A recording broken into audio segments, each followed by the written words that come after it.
Bonjour. Alors, je m'y mets. Nous sommes rendus à la page 67. Alors, je suis restée finalement à l'école. Bon, nous sommes à la page 67 et on va parler des facteurs premiers. Il y a le mot premier qui revient, hein. On avait les nombres premiers dans l'autre capsule. Là, on est dans les facteurs premiers. Ici, les facteurs, on pense à la multiplication. Les deux nombres qui se multiplient ensemble, on les appelle des facteurs. Donc, on parle ici de facteurs premiers comme les nombres premiers. OK? Donc, on dit, mets tes yeux sur ton cahier.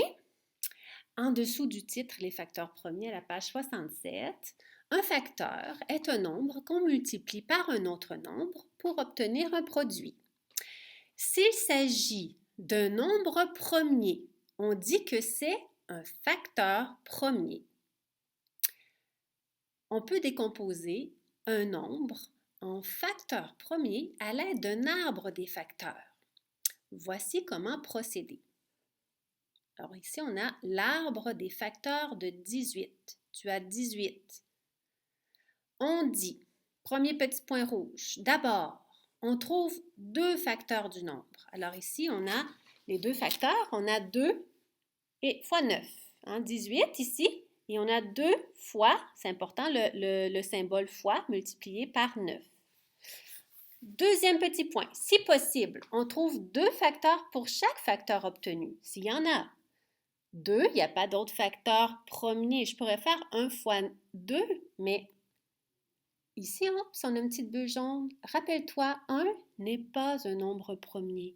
Alors, parce qu'on mettrait toujours le 1 partout. Non, pas de 1. Le 1 n'est pas un nombre premier. Donc, le 2 va rester comme ça. C'est un nombre premier 2. Alors, on descend le 2 et le 9 peut encore se décomposer en groupes égaux, donc en 3 groupes de 3. Donc, 3 fois 3, il y a le petit symbole fois ici. Donc, les facteurs premiers de 18, c'est 2 fois 3 fois 3. 18 égale 2 fois 3 fois 3. Troisième petit point rouge, on disait, on continue ainsi jusqu'à ce que tous les nombres obtenus soient des nombres premiers. Donc, tu dois continuer jusqu'à temps qu'en bas, là, ce soit que des nombres premiers. On ne puisse plus les diviser en groupes de plus de 2, chaque groupe égaux, des groupes égaux.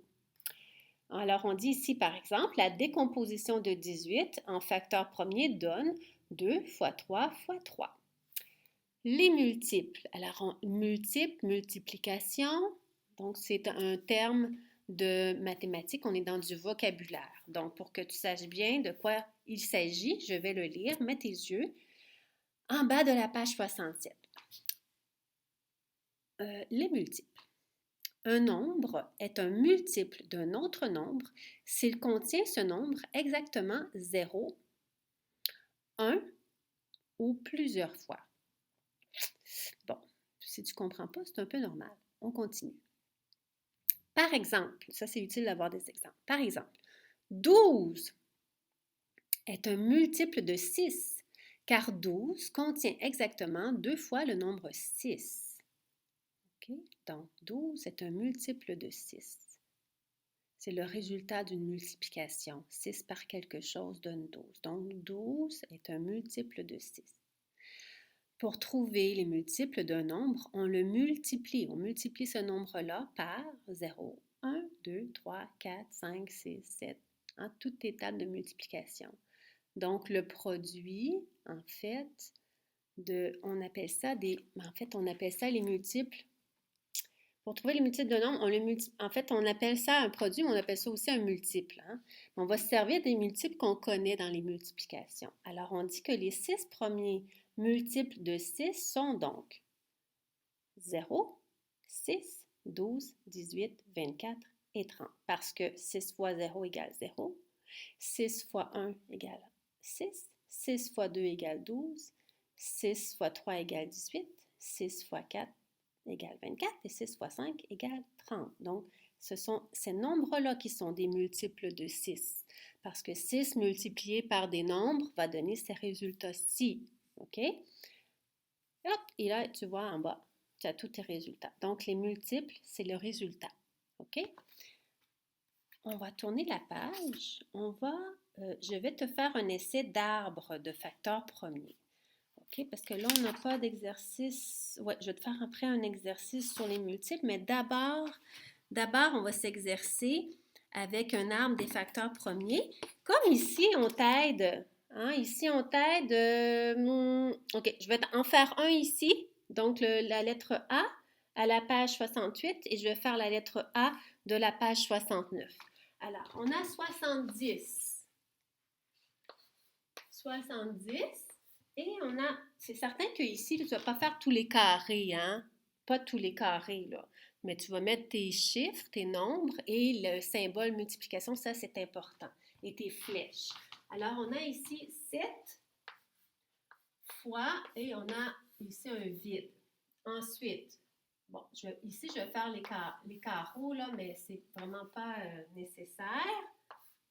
Ensuite, parce que ça fait beaucoup de carreaux, là, c'est un peu long. Et on te guide ici.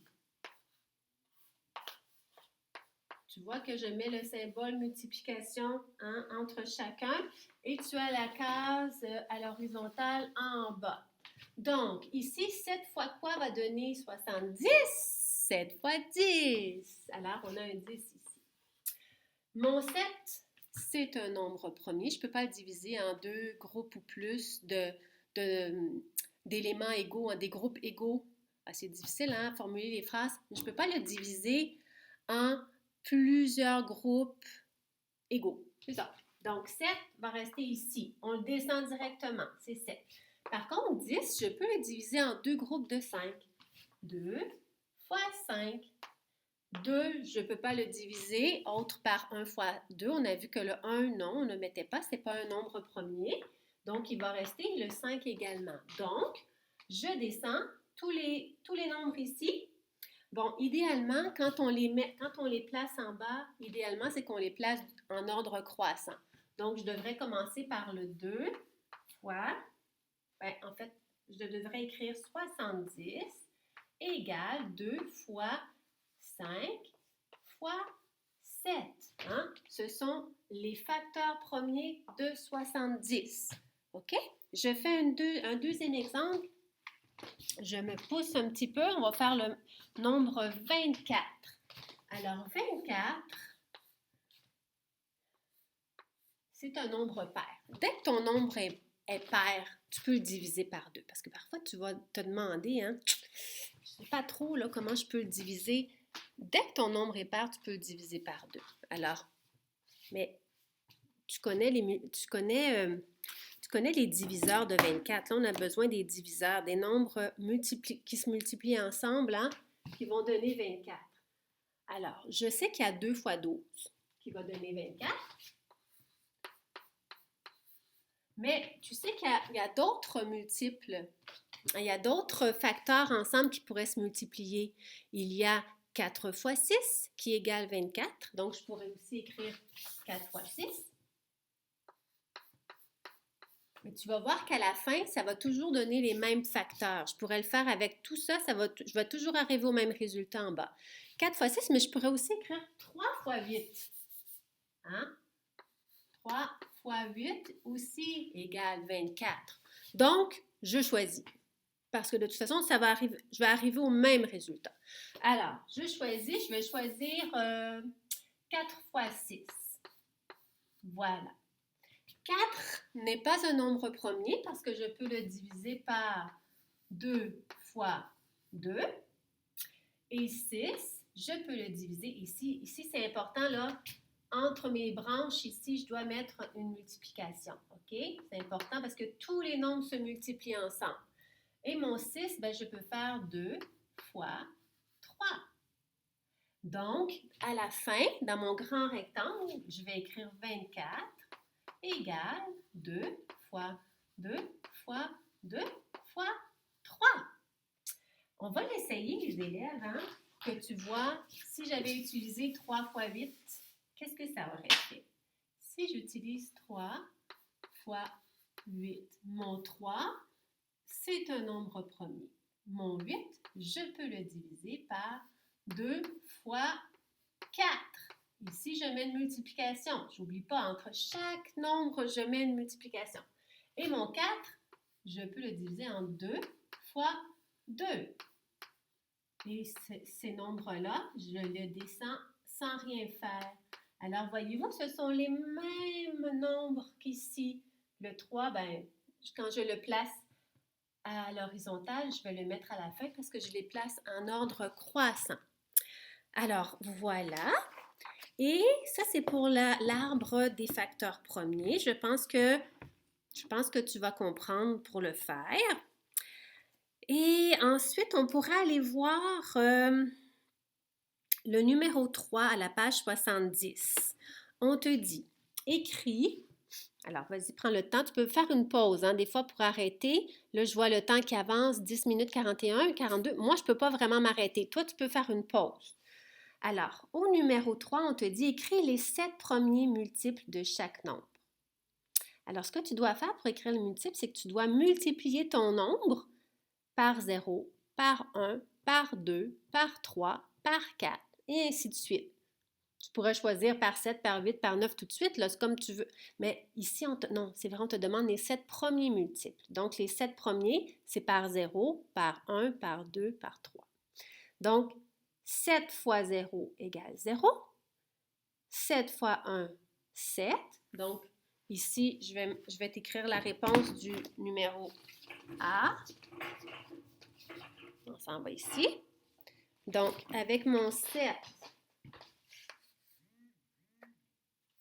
ce que je fais ici, c'est j'écris 0, 7, 7 fois 2 ensuite. Ça, c'est 7 fois 0, 7 fois 1, 7 fois 2, 14, 7 fois 3, 21, 7 fois 4, 28, 7 fois 5, 35, 7 fois 6, 42.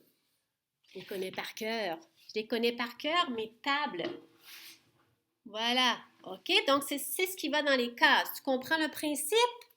Quand tu vas être rendu au numéro 4, on te dit fais un X sur le multiple de 6 dans chaque série de nombres. Il faut que tu trouves le multiple de 6 dans chaque série. Donc, en lettre A, le multiple de 6, tu sais, c'est écrit ici à droite, tu peux utiliser une calculatrice pour faire cet exercice, mais tu peux aussi utiliser ton agenda ou ce que tu utilises pour étudier tes tables. Donc, 6 fois quoi? Va donner un nombre ici, hein? C'est le 42. 6 fois 7, 42. Donc, 42 est un multiple de 6. Et au numéro 5, peut-être que tu vas... Est-ce que c'est difficile? Je vais finir avec ça. Le monstre marchand de glace vient en ville tous les 3 jours. Le monstre marchand de journaux vient en ville tous les 2 jours. Si les 2 marchands sont venus en ville aujourd'hui, dans combien de jours reviendront-ils en ville le même jour? Donc, le marchand de glace, tu dois lui faire des bons de 3 jours. Et le marchand de journaux, tu dois lui faire des bons de 2 jours. Et tu vas trouver.